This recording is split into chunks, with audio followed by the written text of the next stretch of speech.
If you would have told me 5 years ago that I'd be a self-published author, I'd call you crazy. But now that that's a reality, I want to show you how I went from this to this.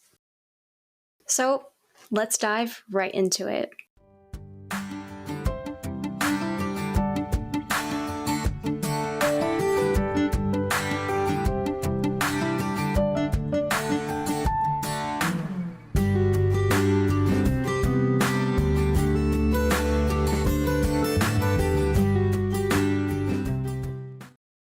Now, you want to write and publish a book, so where do you start? Before even thinking about publishing, you gotta come up with an idea and brainstorm. So how do you do that if you're struggling? Personally, what I like to do is I like to draw from my life. So take the successes, the struggles, the good, the bad, and write it all down. Put it into different categories, and then attach that to what genre you're interested in writing in, and take it from there. There's a couple other ways you can do it, but personally that's what I like to do so that the themes that I'm talking about can be consistent when I'm writing throughout any genre. Okay, step 2. Now that you've got that award-winning idea, what do you do next? Well, you may or may not plan. There's 3 ways to go about your book. You could be a planner, someone who outlines their entire book before they put pen to paper on their first draft. You could be a pantser, who doesn't make an outline for their book and kind of lets their character take control of their own story. Or you could be a mix of both, which is a planster. You might have some sort of outline or guidance for your book, but you still let your creative juices flow. No matter which way you choose, make sure that it fits your book and what you're trying to accomplish. Okay, this next step isn't really a step, more so a tip for overcoming writer's block. Writer's block is something that every writer will face, so if you're going through this, don't worry, there will be a way out. Now, a few ways I like to go about this. 1, I like to listen to music. I listen to music while I'm writing, but if I ever have writer's block, sometimes I just step away from my laptop and just listen to music. And I try to listen to songs that capture the emotion that I'm trying to write about that I'm currently blocked on. So that's one tip.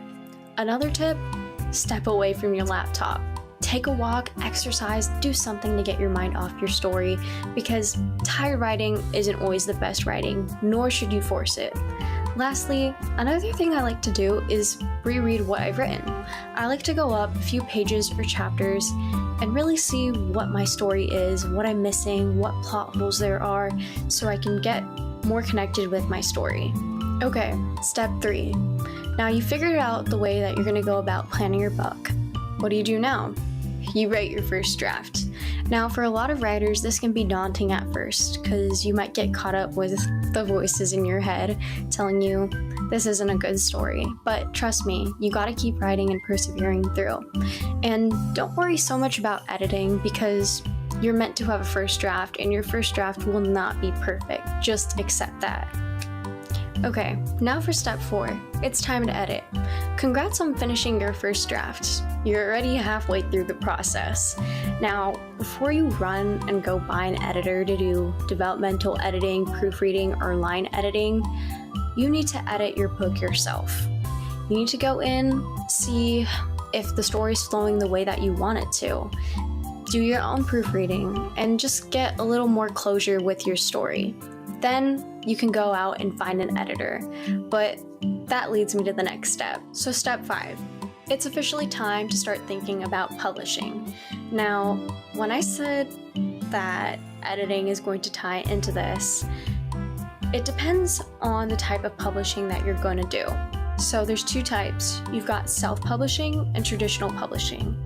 Now, I'm a self-published author, which means that I had pretty much all the control over my book.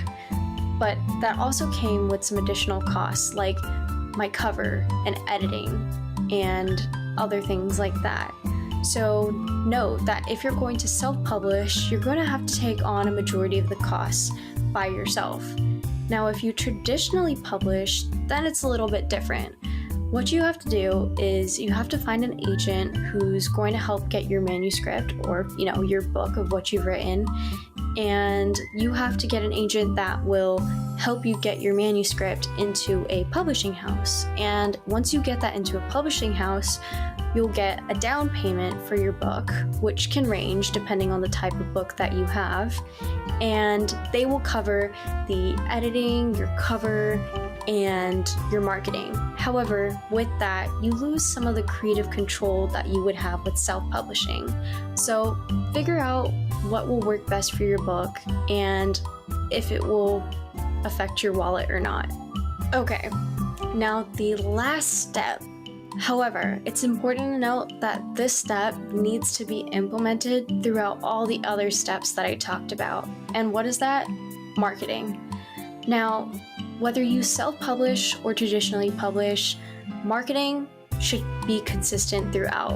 And what I mean by that is when you're writing your first draft, when you're brainstorming, when you're thinking about your cover, when you're editing, whatever step you're in when you're writing your book, market it, make a video, talk about it online so that you can engage readers.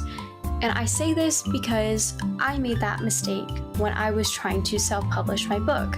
I was consumed by the fear that I might not publish my book, so I waited until I actually held it in my hand. And I realized that was a big mistake because no one knew about my book. I didn't have an audience or anything, so it took me a while to build up a following that would be interested in reading my book. So make sure that whatever step you're in, you're consistently letting your audience and readers know about what you have going on in your life. So that's how to write and publish a book. Now, if you're still struggling, I have a podcast called What Don't You Know, where I'll be diving into these steps further. Another great resource is to look at Readsy because they have industry workers who are knowledgeable on all of these steps as well. And lastly, just look at TikTok and YouTube and other platforms where writers and authors are sharing their stories like myself. I hope you enjoyed this video and good luck on your writing journey. This was how to write and publish a book.